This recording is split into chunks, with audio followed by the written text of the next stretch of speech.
Audio Jungle. नमस्कार बच्चों, कैसे हैं आप सभी। मेरा नाम है हिमांशु श्रीवास्तव और बच्चों आज हम न्यूमेरिकल्स स्टार्ट करने जा रहे हैं। जी हाँ, नेशनल इनकम के न्यूमेरिकल्स आज हम स्टार्ट करने जा रहे हैं। न्यूमेरिकल स्टार्ट करने से पहले बच्चों कुछ बातें कर लेते हैं। बातें मुझे ये करनी है कि बच्चों को ऐसा लगता है कि सर जो नेशनल इनकम के न्यूमेरिकल हैं ये बड़े ही मुश्किल हैं, लेकिन यकीन मानिए यदि आपको नेशनल इनकम के न्यूमेरिकल समझ में आ जाए तो आप भगवान से मनाएंगे कि पूरे मैक्रो इकोनॉमिक्स का पेपर हमें न्यूमेरिकल ही दे दो और कुछ भी मत दो। जी हाँ, आप कहेंगे यार ये कैसी बात कर रहा है इंसान। बिल्कुल ठीक बोल रहा हूँ, मैं खुद 11th-12th में पढ़ता था जब अकेडमिक्स में अपने, तो मुझे भी ये बड़ा मुश्किल लगता था। लास्ट लास्ट तक तो मुझे लगा कि मुझे ये छोड़ देना चाहिए, बट हाँ लगातार प्रयास करने के बाद इंसान सीख ही जाता है। तो मैं भी सीख गया और आप लोग को भी सिखाऊंगा। कई लोगों को ऐसा लगता है कि जो नेशनल इनकम के न्यूमेरिकल्स हैं ये एक्चुअली में न्यूमेरिकल्स हैं। ये न्यूमेरिकल्स नहीं है, ये थ्योरेटिकल चीजों को ही न्यूमेरिकल का बस एक फॉर्म दिया गया है। यानी बहुत सारी बिखरी हुई चीजें हैं जो थ्योरेटिकल फॉर्म में हैं, उन्हें कंबाइन करके एक न्यूमेरिकल का फॉर्म दिया गया है और कुछ भी। तो ये कोई मैथमेटिक्स वाला न्यूमेरिकल नहीं है जो आप लोग ये न्यूमेरिकल वर्ड सुनते हैं और घबरा जाते हैं। लेकिन हाँ, मैं यहाँ पर कोई भी फॉर्मूला आपको रटवाने वाला नहीं हूँ। उसका रीजन ये है कि यदि आप फॉर्मूला रट भी जाए तो कौन सा फॉर्मूला कब इस्तेमाल होगा आपको उसमें कंफ्यूजन हो जाए। लेकिन फॉर्मूला स्टार्ट करने से पहले हम न्यूमेरिकल्स के बेसिक्स को जरा सीखेंगे। तो आप मेरे साथ ध्यान से रहिएगा, थोड़ा सा दिमाग को खुला रखिएगा। शुरुआत में आपको थोड़ी मेहनत करनी पड़ेगी, लेकिन आप एक बार मेरे बताए गए मूल्य सूत्र को समझ गए तो फिर उसके बाद आपके लिए ये रहेगा बच्चों का खेल। तो आइए स्टार्ट करते हैं। देखिए, जब मैं नेशनल इनकम की बात करता हूं तो हमें सबसे पहले 3 चीजें सीखनी पड़ेंगी। सबसे पहली चीज जो हमें सीखनी पड़ेगी उसे कहते हैं बच्चों डेप्रिसिएशन। क्या कहते हैं? इसे हम कहते हैं बच्चों डेप्रिसिएशन। डेप्रिसिएशन का ही बच्चों एक और नाम है कंजम्पशन ऑफ फिक्स्ड कैपिटल, या फिर बच्चों इसी को एक और नाम से जानते हैं कैपिटल कंजम्पशन अलावेंस, या फिर बच्चों इसी को एक और नाम से जानते हैं नेट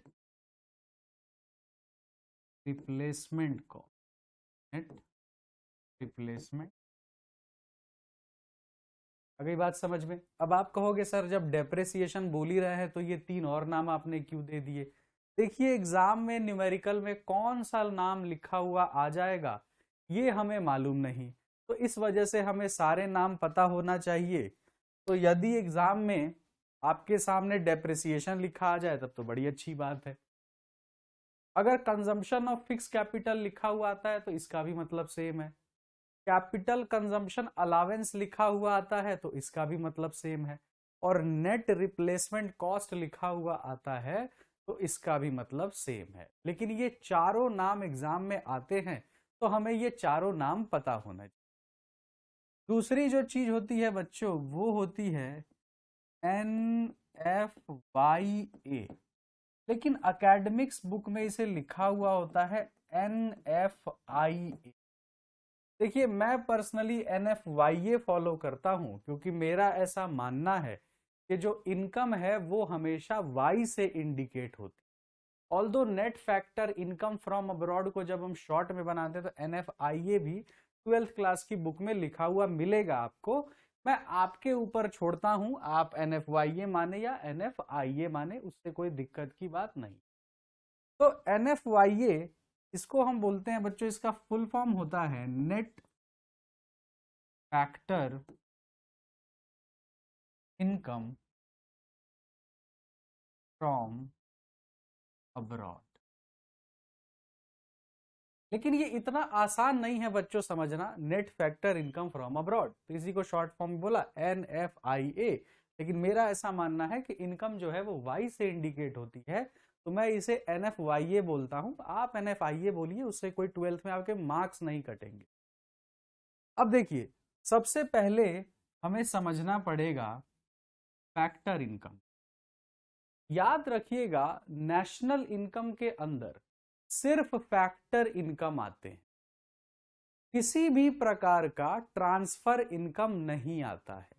देखिए, इनकम दो तरीके की होती है, इनकम दो तरीके की होती है बच्चों, एक फैक्टर इनकम और दूसरी ट्रांसफर इनकम। फैक्टर इनकम वो इनकम होती है जो अर्न्ड इनकम है, जो हमने अपनी मेहनत से कमाया है। मैंने किसी बच्चे को पढ़ाया, उसने मुझे फीस दी। मैंने अपना घर रेंट आउट किया, मुझे रेंट मिला। मैंने कोई वस्तु बेची, उसके बदले मुझे पैसा मिला। तो ये सारी इनकम होती है फैक्टर इनकम। लेकिन भाई, अगर कोई मुझे चैरिटी के तौर पे 10,000 रुपए दे दे कि लो भाई 10,000 रुपए, बड़े भूखे भूखे लग रहे हो, कुछ खा लो, कुछ कपड़ा लत्ता अपने लिए खरीद लो, तो मेरी इनकम तो हो गई। लेकिन इस इनकम को कमाने के लिए मैंने कोई फैक्टर सर्विसेज नहीं दी है, मैंने कोई सेवाएं अपनी नहीं दी है, फिर भी मुझे आमदनी हुई है। तो ये सब होती है ट्रांसफर इनकम। आपको वैसे तो आपकी सैलरी 50,000 है, लेकिन हर महीने पिताजी खुश होकर आपको 10,000 अपने पास से पकड़ा देते हैं, तो आमदनी तो 60,000 हो गई। आमदनी 60,000 है, लेकिन जो फैक्टर इनकम है बच्चों, उसमें वो तो सिर्फ 50,000 है, क्योंकि कायदे से आपने कमाया तो सिर्फ 50,000 ही है। 10,000 रुपए तो पिताजी ने प्यार में दे दिया, तो उस 10,000 को बोलते हैं ट्रांसफर इनकम। लेकिन नेशनल इनकम के अंदर सिर्फ बच्चों क्या आता है, सिर्फ आता है फैक्टर इनकम। आ गई बात समझ में?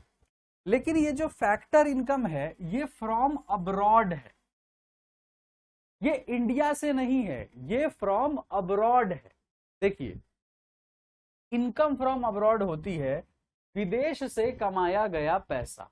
अब आप ध्यान से सोच के देखिए, कोई है मिस्टर ए, ये एक अमेरिकन सिटीजन है, लेकिन ये इंडिया में आते हैं, ठीक है। और उसी तरह मिस्टर बी है, जो कि एक इंडियन सिटीजन है बच्चों। इंडियन सिटीजन होने के बावजूद ये यूएस जाते हैं, तो ये यूएस की कंपनी में जॉब करते हैं। मिस्टर बी हमारे भारतीय के यूएस की कंपनी में जॉब करते हैं, और वहां से ये 1 करोड़ रुपए कमा करके भारत ले आते हैं। मतलब मेरा कहना बस इतना है कि मिस्टर बी जो है भारत के आईआईटी कॉलेज में पढ़ते हैं, लेकिन इनकी प्लेसमेंट यूएस में लग जाती है, अमेरिका में लग जाती है, तो वो वहां से 1 करोड़ रुपए अर्न करते हैं और उसको भारत लेके आते हैं। तो क्या मैं बोल सकता हूं ये वो पैसा है जो मिस्टर बी विदेश से कमा करके भारत ले आए? तो ये बताइए, भारत को एक कमाया हुआ पैसा मिला, क्योंकि मिस्टर बी वो पैसा कमा करके लाया है, तो भारत को हुआ फैक्टर इनकम।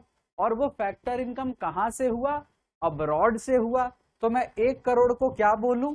1 करोड़ को मैं बोलूंगा factor income from abroad. Yes और नो? भाई 1 करोड़ वो रुपया है जो अब्रॉड से हमारा भाई मिस्टर बी कमा करके ले आया है। लेकिन देखो, मिस्टर ए भी तो इंडिया में कमा रहा है, जो एक अमेरिकन सिटीजन है। तो मिस्टर ए भी भारत में जॉब कर रहा है, और भारत से 50 लाख रुपए कमा करके वो अमेरिका लेके चला जाता है। भाई, आप अमेरिका से कमा के भारत ला रहे हैं पैसा, तो क्या एक अमेरिकी व्यक्ति भारत से कमा के पैसा अमेरिका नहीं ले जा सकता है? बिल्कुल ले जा सकता है। तो भाई, वो ले गया हमसे 50 लाख रुपए, तो कायदे से जो मेरी नेट इनकम हुई, मेरे देश की जो नेट इनकम हुई, वो तो 50 लाख ही हुई ना। क्योंकि मैं 1 करोड़ कमा के विदेश से लाया था और एक विदेशी 50 लाख कमा के चला गया, तो कायदे से मेरे देश में बचा कितना, सिर्फ 50 लाख। तो जो मैं विदेश से कमा करके लाया था उसको मैंने बोला फैक्टर इनकम फ्रॉम अब्रॉड। क्या बोला बच्चों, फैक्टर इनकम फ्रॉम अब्रॉड। तो इसमें से मैं माइनस कर दूं फैक्टर इनकम टू अब्रॉड, यानी टू अब्रॉड का क्या मतलब है, वो फैक्टर इनकम जो अब्रॉड चली गई। तो विदेश से कितनी आई थी 1 करोड़, तो फ्रॉम अब्रॉड कितना हुआ 1 करोड़, टू अब्रॉड कितना हुआ 50 लाख। तो ये बताओ net factor income from abroad कितना निकल के आ जा रहा है, 50 लाख निकल के आता है कि नहीं, यस और नो। तो आप सभी बच्चे जवाब देंगे यस सर। चलिए बहुत अच्छी बात है। आई होप ये 2 पॉइंट आप लोगों को समझ में आ गए होंगे। अब जो तीसरी चीज हमें समझनी है इसको बोलते हैं नेट इनडायरेक्ट टैक्स, को हम बोलते हैं नेट इनडायरेक्ट टैक्स। देखिए सरकार को जितनी भी टैक्सेबल इनकम होती है, मान लीजिए सरकार को जो टैक्सेबल इनकम थी वो हुई 100 करोड़। सरकार ने कितना टैक्स कमाया 100 करोड़। तो टैक्स सरकार हमसे लेती है और सब्सिडी सरकार यानी कि गवर्नमेंट हमें देती है। फिर रिपीट करता हूं, टैक्स गवर्नमेंट हमसे लेती है और सब्सिडी गवर्नमेंट हमें देती है। सब्सिडी का मतलब होता है एक तरीके का रिबेट। जैसे कोई वस्तु, मान जैसे आप कोरोना वैक्सीन ले लीजिए, आपको फ्री में लग गई, ऑल्दो दवा कंपनी जिसने बनाया होगा उसके तो पैसे लगे होंगे। अब कई लोगों को ऐसा लगता है कि सरकार बड़ी अच्छी है, वो तो हमें सब्सिडी देती है, अपनी जेब से हमारा भुगतान कर रही है। ना भैया, गलत फहमी में आप जी रहे हैं। सब्सिडी के पैसा जो टैक्स का जो एक हिस्सा होता है वही हमें सब्सिडी के तौर पे लौटा दिया जाता है। तो जैसे सरकार को जो टैक्सेबल इनकम हुई बच्चों, वो हुई 100 करोड़ रुपए की। तो 100 करोड़ रुपए की टैक्सेबल इनकम हुई, जिसमें से सरकार ने 10 करोड़ रुपए सब्सिडी के फॉर्म में लौटा दिया। तो भाई सरकार की जो एक्चुअल टैक्सेबल इनकम हुई बच्चों, वो तो 90 करोड़ सी हुई ना भाई। देखो 100 करोड़ सरकार ने हमसे टैक्स के फॉर्म में लिया और 10 करोड़ सरकार ने, उस टैक्स में से 10 करोड़ सरकार ने हमें अलग अलग माध्यम से सब्सिडी के फॉर्म में लौटा दिया। तो 100 करोड़ लिया, 10 लौटा दिया, तो सरकार के बचा कितना, 9 करोड़। यस और नो। तो इनडायरेक्ट टैक्स क्या हुआ बच्चों, ये हुआ इनडायरेक्ट टैक्स, और ये क्या हुआ, सब्सिडी माइनस सब्सिडी। तो अगर आप इनडायरेक्ट टैक्स में से सब्सिडी माइनस कर दे तो आपका नेट इनडायरेक्ट टैक्स निकल के आ जाएगा। यस और नो, क्या निकल के आ जाएगा, नेट इनडायरेक्ट टैक्स निकल के आ जाएगा। इसीलिए सबसे पहले हमने 3 बातों को समझा। सबसे पहले हमने समझा डेप्रिसिएशन। डेप्रिसिएशन के बाद जो हमने दूसरी चीज समझी बच्चों, वो समझी एनएफवाईए। और तीसरी चीज जो हमने समझी बच्चों, वो समझी एनआईटी यानी कि नेट इनडायरेक्ट टैक्सेस। ये तीनों समझना बहुत जरूरी था। अब देखिए इसको आप क्या करिए, इस सबको 2-2 हिस्सों में बांटिए। जो सिखा रहा हूं चुपचाप करते चलिए, आपके सारे न्यूमेरिकल हो जाएंगे। यहां पर लिखिए ग्रॉस और यहां पर लिखिए नेट, ठीक है। डेप्रिसिएशन के साथ क्या लिखिए, ऊपर लिखिए ग्रॉस और नीचे लिखिए नेट। इसमें लिखिए, ऊपर लिखिए नेशनल और यहां पर लिखिए डोमेस्टिक। एनआईटी के लिए यहां लिखिए एमपी यानी कि मार्केट प्राइस, और नीचे लिखिए एफसी यानी कि फैक्टर कॉस्ट, ठीक है। अब ग्रॉस के साथ लिखिए, ये बड़ा है तो यहां लिख दीजिए बिग, नेट छोटा होता है यहां लिख दीजिए स्मॉल, ठीक है। चलिए अब आते हैं, आगे बढ़ते हैं। उसी तरह नेशनल के साथ लिख दीजिए बिग, बड़ा, डोमेस्टिक के साथ लिख दीजिए स्मॉल। उसी तरह मार्केट प्राइस के साथ लिख दीजिए बिग, फैक्टर कॉस्ट के साथ लिख दीजिए स्मॉल। ठीक है, आपने ये सब लिख दिया। एक मिनट दीजिए मुझे।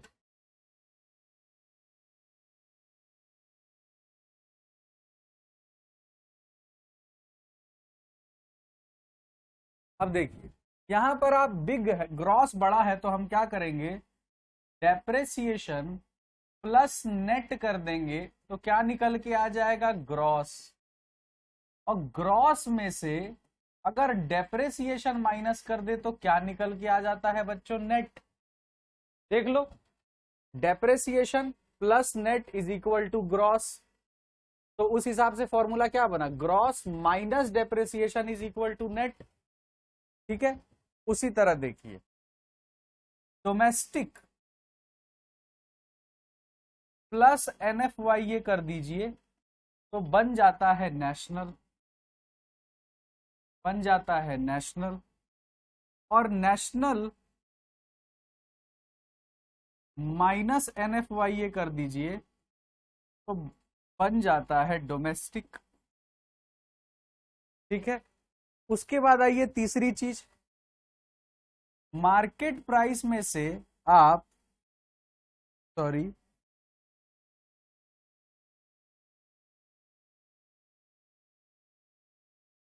NIT में नेट इनडायरेक्ट टैक्स में अगर आप फैक्टर कॉस्ट जोड़ते हैं तो आप पहुंच जाते हैं किस पे, मार्केट प्राइस पे। और यदि आप मार्केट प्राइस में से NIT माइनस कर देते हैं तो आप पहुंच जाते हैं फैक्टर कॉस्ट पे। ये बहुत जरूरी है समझना, यदि आप ये नहीं समझे तो आगे आपको बड़ी भारी परेशानी होगी। 2 मिनट का समय लीजिए और पहले इसको समझिए ध्यान से।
चलिए, होपफुली आपने इसे 2 मिनट देके समझा होगा, बट फिर भी मैं आपको एक बार और इसको रिकॉल कराता हूं।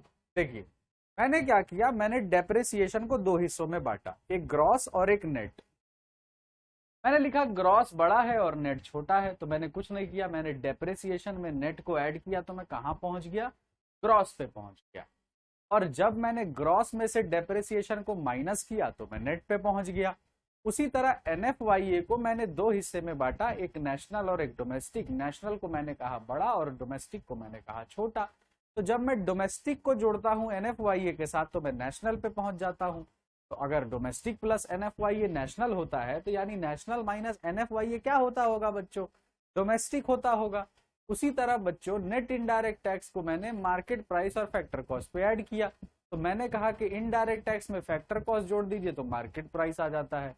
तो इसका मतलब यही तो हुआ कि अगर आप मार्केट प्राइस में से नेट इनडायरेक्ट टैक्स हटा दीजिएगा तो आपका फैक्टर कॉस्ट बचेगा। ठीक है, अब चलिए हम बैलेंस करना सीखते हैं। जैसे कि बोला, कैलकुलेट GDPMP विथ NNPFC। अब देखिए, आपको इसमें LHS is equal to RHS करना होता है, मतलब GDPMP को NNPFC के बराबर कर लो, या एनएनपीएफसी को जीडीपीएमपी के बराबर कर लो, दोनों को बस आपस में बराबर करना होता है। तो आप इसमें किसी को भी लेफ्ट हैंड साइड में लिख सकते हैं और किसी को भी राइट हैंड साइड में लिख सकते हैं, लेकिन आपको ऐसे कंफ्यूजन होती रहेगी, कभी किसी को लेफ्ट में लिखिएगा, कभी किसी को राइट में लिखिएगा। तो कोई एक नियम बना लीजिए, जैसे मैं एक नियम लेकर के चलता हूं कि जिसको भी कैलकुलेट करना है उसको मैं पहले लिख देता हूं। जैसे मुझे कैलकुलेट क्या करना है, तो मुझे कैलकुलेट करना है जीडीपीएमपी, तो मैं सबसे पहले बच्चे यहां पे लिख दूंगा जीडीपीएमपी। और किसकी मदद से कैलकुलेट करना है, तो जिसकी मदद से कैलकुलेट करना है इक्वल टू साइन लगा के हम लिख देंगे एनएनपीएफसी। ठीक है, क्या लिख, ऐसे करके लिख दिया जाता है। अब देखिए कि जी का मतलब हुआ ग्रॉस और एन का मतलब हुआ नेट। अब देखिए सबसे पहले आपको देखना होगा कि बड़ा कौन है और छोटा कौन है। तो आपने अभी अभी सीखा कि ग्रॉस बड़ा है और नेट छोटा है।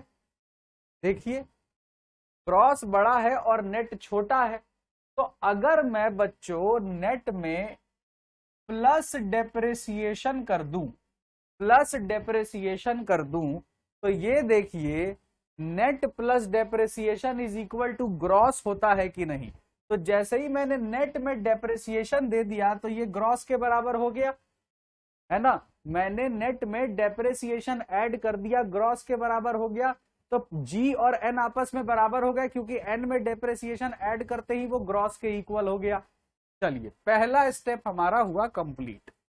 अब आइए दूसरे स्टेप पर, ये है डी यानी कि डोमेस्टिक, ये है एन यानी कि नेशनल। अब डोमेस्टिक छोटा है, देखिए ये बड़ा था और ये छोटा था, तो छोटे को बड़ा करने के लिए हमने डेप्रिसिएशन ऐड कर दिया, लेकिन इस बार नेशनल यानी कि बड़ा वाला दिया हुआ है, यहां बिग लिख दीजिए और यहां स्मॉल लिख दीजिए।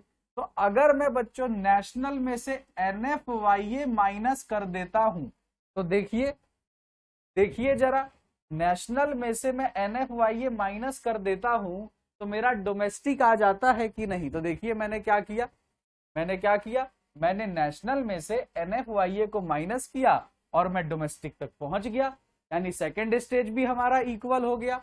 अब आइए थर्ड स्टेज, देखिए ये है फैक्टर कॉस्ट यानी ये छोटा है, ये है मार्केट प्राइस यानी कि ये बड़ा है। तो छोटे को बड़ा करना है तो कुछ ऐड करना पड़ेगा, तो ऐड करने के लिए मैं प्लस NIT कर दूं। तो देखिए तो जरा पीछे जाकर के फैक्टर कॉस्ट को मैं NIT में ऐड कर देता हूं तो मार्केट प्राइस आ जाता है कि नहीं। तो देखिए फैक्टर कॉस्ट को मैंने क्या किया, फैक्टर कॉस्ट में जैसे ही NIT जोड़ता हूं मैं मार्केट प्राइस पे पहुंच गया कि नहीं। तो बताइए अब ये दोनों आपस में बराबर हो गए कि नहीं हो गए। तो आप कहोगे सर बिल्कुल बराबर हो गए। अब चलिए मैं आपको जैसे देता हूं NNPMP, आप इसको बराबर करो GDPFC के साथ, आप इसको बराबर करो खुद से, 2 मिनट का समय लो और खुद से ट्राई करो।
चलिए, होपफुली आप लोगों ने जरूर किया होगा।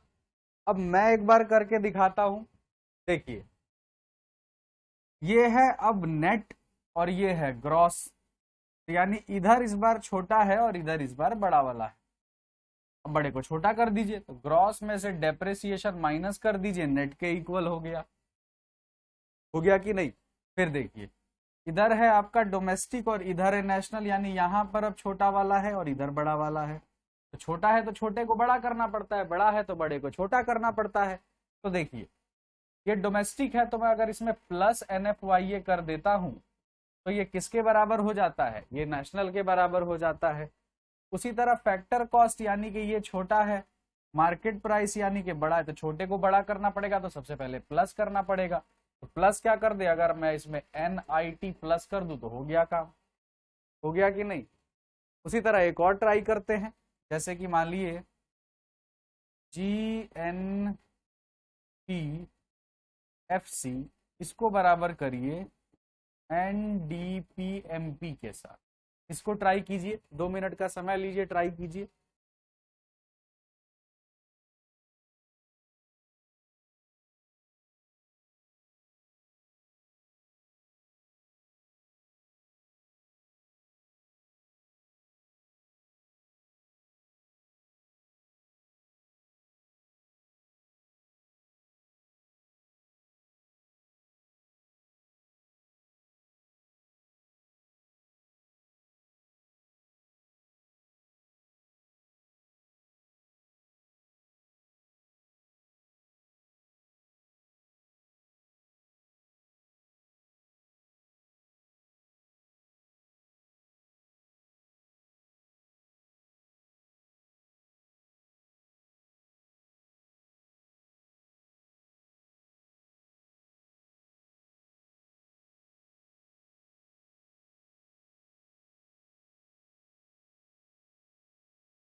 चलिए, होपफुली आपने इसको किया होगा। अब देखिए यहां पर,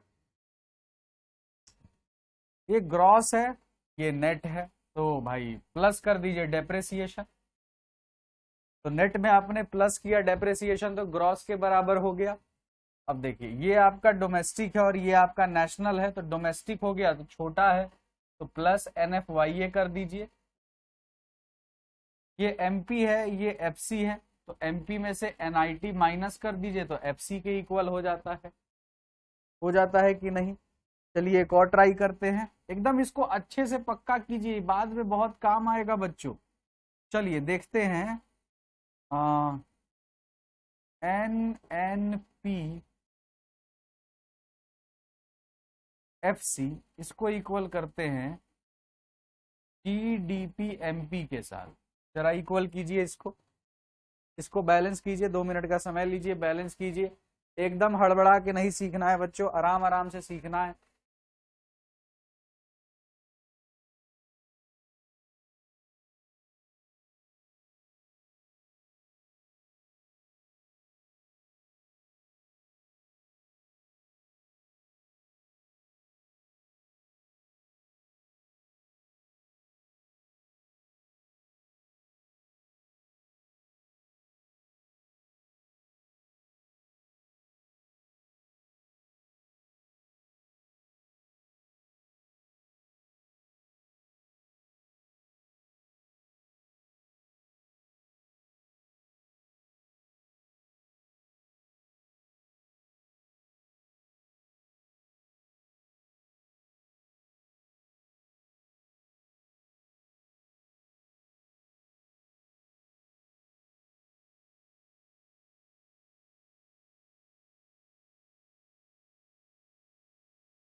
चलिए मैं करके देखता हूं, फिर आप लोग मिलाइए। देखिए ये नेट है, ये ग्रॉस है, तो ग्रॉस माइनस डेप्रिसिएशन नेट के इक्वल हो जा रहा है कि नहीं। अब देखिए ये डोमेस्टिक है, ये नेशनल है, तो प्लस एन एफ वाई ए, प्लस एन एफ वाई ए। तो एन एफ वाई ए जैसे ही मैं डोमेस्टिक में एन एफ वाई ऐड करता हूँ, ये किसके बराबर हो जाता है, नेशनल के बराबर हो जाता है। फिर एफ सी और एम पी, तो एम पी में से मैं जैसे ही एन आई टी माइनस कर देता हूं बच्चों, तो एफ सी के बराबर हो जाता है। ठीक है, एक और लास्ट करते हैं। चलिए जैसे कि G D P F C को कैलकुलेट करिए G N P M P के साथ।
चलिए देखिए, अब आपको इसमें कंफ्यूजन हुई होगी, हो सकता है कि इधर भी जी है इधर भी जी है। इसमें कंफ्यूज होने वाली कोई बात ही नहीं है, तो अच्छी बात है। जो पहले से बैलेंस्ड हैं, जो पहले से बराबर हैं बच्चों, उनको हमें छूने की आवश्यकता नहीं, तो हम इसे ऐसे ही छोड़ देंगे क्योंकि ये तो पहले से ही इक्वल है। हम सिर्फ जो अनइक्वल है उनको इक्वल करते हैं। ये नेशनल है, ये डोमेस्टिक है, तो प्लस एन एफ वाई ये कर देता हूं, और ये मार्केट प्राइस पे, ये फैक्टर कॉस्ट पे है, तो बड़े को छोटा कर देता हूं, माइनस एम आई।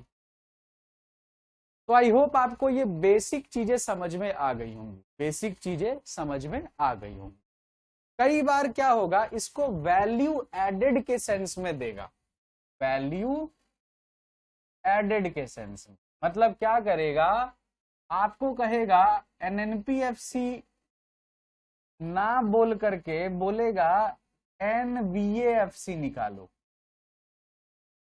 जीडीपीएमपी ना बोल के आपसे हो सकता है बोले जीबीएएमपी निकालो, ये मना कर सकता है।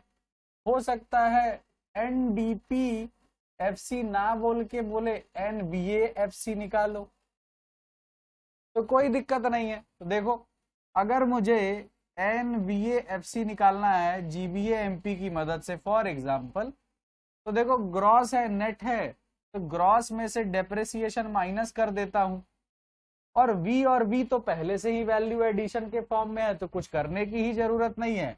ये MP है तो मैं माइनस NIT कर देता हूं।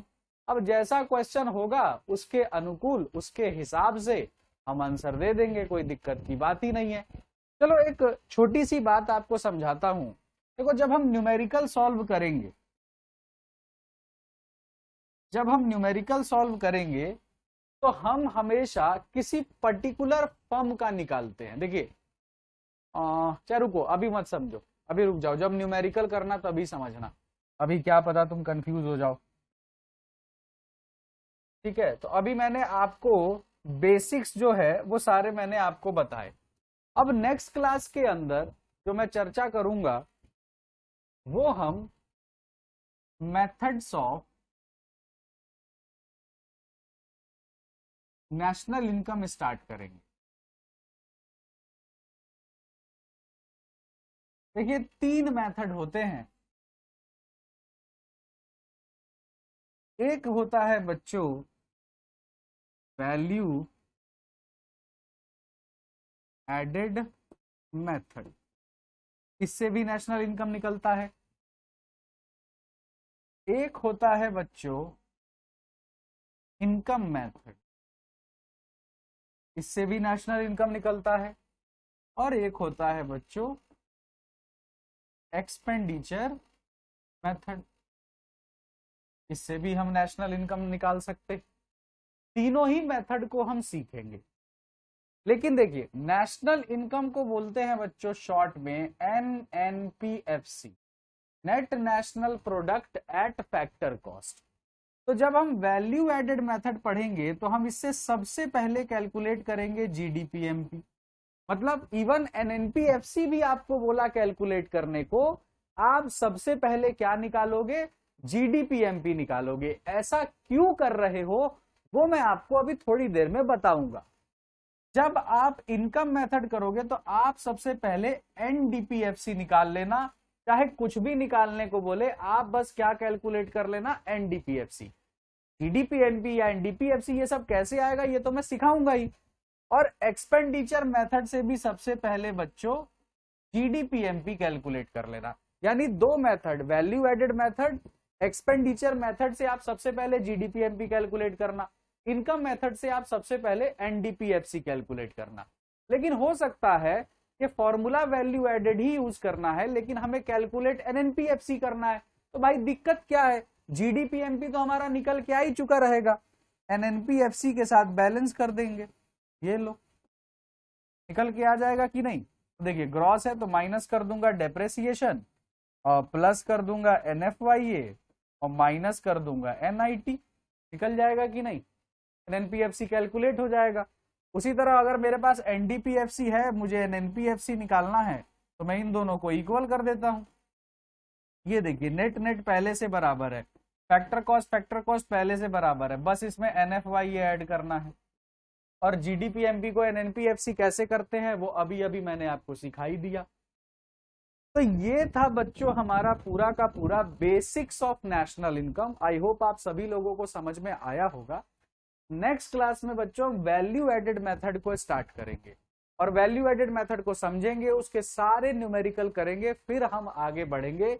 उसी तरह हम इनकम मेथड स्टार्ट करेंगे, फिर उसके न्यूमेरिकल को करेंगे और फिर आगे बढ़ेंगे। इसी तरह आराम आराम से आगे बढ़ते जाएंगे और देखते देखते आपका पूरा नेशनल इनकम जो है कंप्लीट हो जाएगा। थैंक यू सो मच बच्चों, बाय बाय।